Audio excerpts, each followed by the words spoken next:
நாம் தமிழர் கட்சியோட லெட்டர் பேடுக்கு இன்னைக்கு மாவட்ட ஆட்சியர் அலுவலகத்தில் அவ்வளவு மதிப்பு இருக்கிறது. பதறுவான். ஏன்?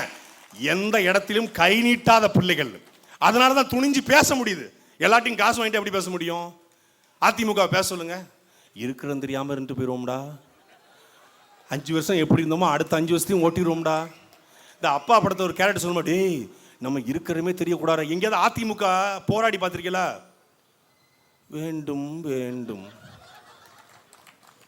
வேண்டும், இன்னும் கொஞ்சம் மொல்லமா.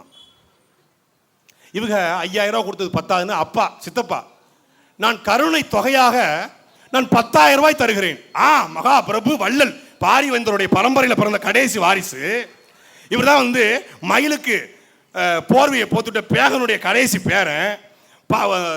இதுக்கு முல்லைக்கு தேரை கொடுத்த பாரியுடைய வரி வம்சாவில் வந்தவர். 5000 ரூபா பத்தல உனக்கு, நீ சாவ போற நிலைமையில இருக்கிற. அதனால 10,000 ரூபாய் கருணை தொகை. யாருக்குங்க கருணை வரும்? இப்போ சாலையில் போய்கிட்டு இருக்கோம், நமக்கு யாரை பார்த்தா கருணை வரும்? இப்போ ஜேபிஎம் ஸ்டோர் முதலாளியை பார்த்தா கருணை வருமா? நல்ல வசதியாக இருக்காருங்கன்னு வராது. பூர்விகா ஓனரை பார்த்தா கருணை வருமா? என்ன நல்ல பெரிய செயினா போட்டுக்குன்னு வராது. கணேஷ் டெக்ஸ்டைல்ஸ் முதலாளியை பார்த்தா நமக்கு கருணை வருமா? வராது.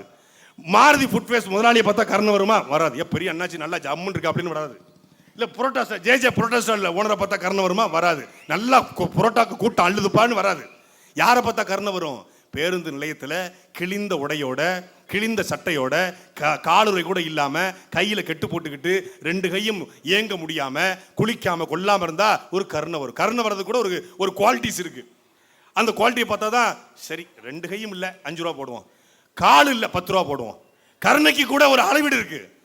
அப்போ நமக்கு 10,000 ரூபா கொடுக்கணும்னு முடிவு பண்ணிட்டாங்கன்னா நம்மளை அவன் எப்படி பார்க்குறான்னு பாரு. நம்ம 5 ரூபா கொடுத்தா நினைப்போம், நல்லா தான் இருக்கான், இவனுக்கு போய் 50 ரூபா எப்படி கொடுக்குறது? 5 ரூபா. 2 கையும் இல்லை 50 ரூபா கொடுப்போம். 2 கையும் காலுமே இல்லையே, சரி ஒரு 500 ரூபா கொடுப்போம். குடும்பமே பிச்சை எடுக்குது, 1000 ரூபா கொடுப்போம் அப்படின்னு கொடுப்போம். இவன் எப்படி முடிவு பண்ண? 10,000 ரூபா தரனா அவன் நம்மளை எப்படி பார்க்குறான்னு மட்டும் நீ பார்த்துக்க. நம்மகிட்ட எதுவுமே இல்லை, நம்ம சாக போறோங்கிறத எடப்பாடி பழனிசாமி முடிவு பண்ணிட்டார். இவர் 5000 ரூபா கொடுத்துக்காரு. கருணை பிரபு அப்பா ஸ்டாலின் 5000. சித்தப்பா இல்லையா அவர் டபுள் மடங்கு கருணை 10,000. முடிய போகுது, சோழி முடிய போகுதுன்னு தெரிஞ்சிருச்சு. இவங்க 5000 ரூபாய்க்கு ஓட்டு போடுறதா 10,000 ரூபாய்க்கு ஓட்டு போடுறதா அப்படின்னு மக்கள் சிந்திச்சுக்கிட்டு இருக்கான். இந்த 5000 ரூபாயும் 10,000 உன்னுடைய ஆத்து மணல், உன்னுடைய இயற்கை வளம் என்பதை நீ மறந்தால் அடுத்த தலைமுறை இந்த நிலத்தில் வாழ முடியாது என்பதை என் மக்கள் கற்பனை செய்து பாருங்க. அவன் அடிச்ச கொள்ளையில உனக்கு பங்குதாரான். நாங்கள் திமுக ஆட்சி வந்து 10.25 லட்சம் கோடி கடன் வாங்கி 10,000 புதிய பள்ளிக்கூடங்களை கட்டியிருக்கிறோம் என்றால் இந்த ஆட்சி சிறந்த ஆட்சி, இந்த ஆட்சி வளர்ச்சியான ஆட்சி.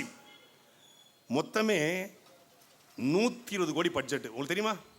கூகுளில் சர்ச் பண்ணுங்க, எல்லார் கையிலையும் இன்னைக்கு அலைபேசி இருக்கு, யாரும் போய் சொல்ல முடியாது. மொத்தமே 120 கோடி பட்ஜெட். 120 கோடி ரூபாய் பட்ஜெட்ல 14,000 பள்ளிக்கூடங்களை கட்டி, பொறியியல் கல்லூரிகளை திறந்து, மருத்துவ கல்லூரிகளை திறந்து, அதுவும் சாதாரண அல்ல. இவன் 6 வயசு பிள்ளை, இவனால 3 கிலோமீட்டர் தான் நடக்க முடியும். அதனால 3 கிலோமீட்டருக்கு ஒரு தொடக்க பள்ளி. இவன் கொஞ்சம் 10 வயசு ஆயிட்டான், 12 வயசு ஆயிட்டான், இவனால 5 கிலோமீட்டர் நடக்கப்படும். 5 கிலோமீட்டருக்கு ஒரு தொடக்க பள்ளி.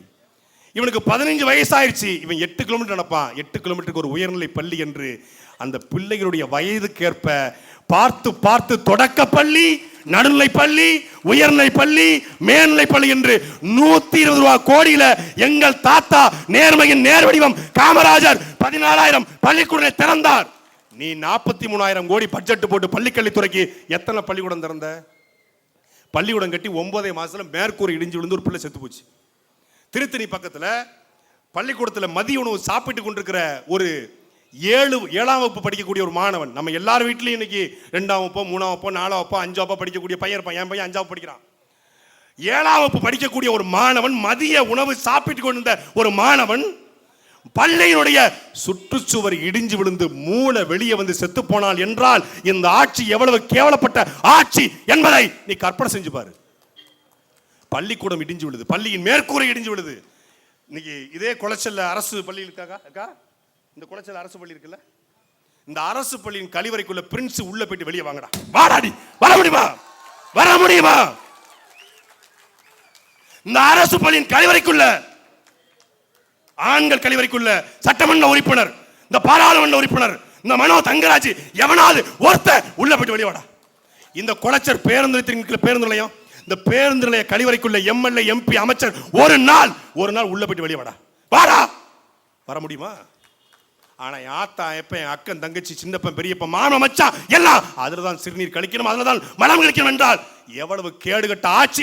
ஒரு டாய்லெட்டை கூட சுத்தப்படுத்த முடியாத இந்த ஆட்சி எப்பறம் நல்லாட்சியா இருக்க முடியும் என்பதை நான் கேட்கல, நீங்க கேளுங்க. நீங்க கேளுங்க.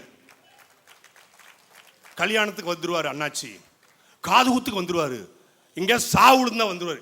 எம்எல்ஏ, எம்பி என்னன்னா சாவுக்கு வந்துருவாங்க, கல்யாணத்துக்கு கரெக்டா வந்துருவாங்க.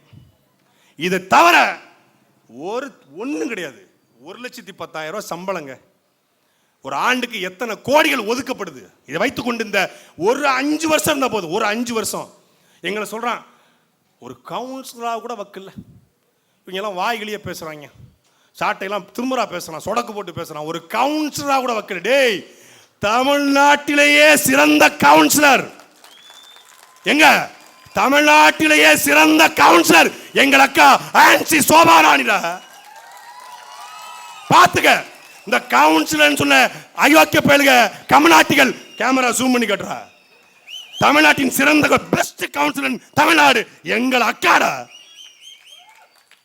தமிழ்நாடு கவர்மெண்ட்டுக்கு சொந்த படத்துல பள்ளிக்கூடத்துக்கு 25 லட்சம் ரூபாய் எடுத்து கொடுத்தவள் எங்கள் அக்கா ஆன்சி சோபாராணி.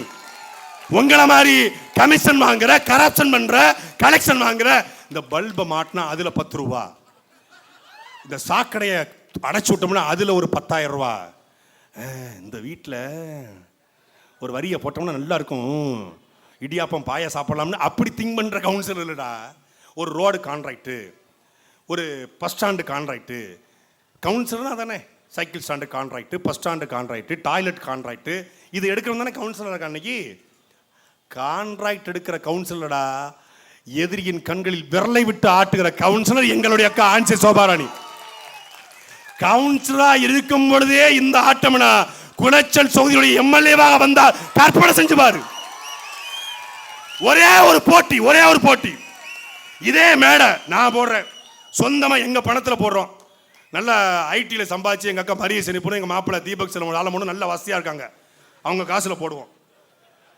கன்னியாகுமரி வேட்பாளர் ஒரு மேடையை போடுவோம். இந்த குளச்சல் தொகுதியில் இதுவரைக்கும் இருந்த எம்எல்ஏ எந்த கட்சியில நீ வேட்பாளர் நிப்பாட்டு, எல்லா வேட்பாளர் நிப்பாட்டு, எங்க அக்காவுக்கு நிப்பாட்டு, 2 மைக்கு 3 மைக்கு 4 மைக்கு வச்சிருவோம். எங்கள் அக்கா கேட்கிற கேள்விக்கு மத்த கட்சி வேட்பாளர் பதில் சொல்லுங்களா, அப்புறம் தேர்தல் போட்டியிலிருந்து நாங்க விலகிறோம். இல்ல பேசி ஜெயிச்சிரு, குளச்சலுக்கு நான் இன்னும் பண்ணு, நீ டேட்டா கொண்டு வா, என்னென்ன பண்ணல அப்படிங்கிறத நாங்க கொண்டு வரோம். வச்சுக்கலாமா? டொனால்ட் ட்ரம்பும் அங்கே மோதிக்கிறாங்களே, அமெரிக்காவில் பேசுகிறாங்களே, அது மாதிரி ஒரு டிபேட் வச்சுக்கலாமா? 1 to 1. Hello, excuse me Prince bro, lovable bro, Prince bro, ஒரே ஒரு டிபேட். நீங்கள் உண்மையிலே நேருவின் வாரிசு என்றால், சோனியா காந்தியின் மகன் என்றால், ராகுலின் தம்பி என்றால், பிரபாகரன் பிள்ளையோடு நீங்கள் மோத தயாரா? இந்த குளச்சலை எவனுக்கும் போட்டிக்கிடாது, எவனுக்கும் போட்டிக்கிடாது. ராஜீவ்காந்தி வாரிசா, பிரபாகரனுடைய வாரிசா என்பதுதான் இங்க போட்டி.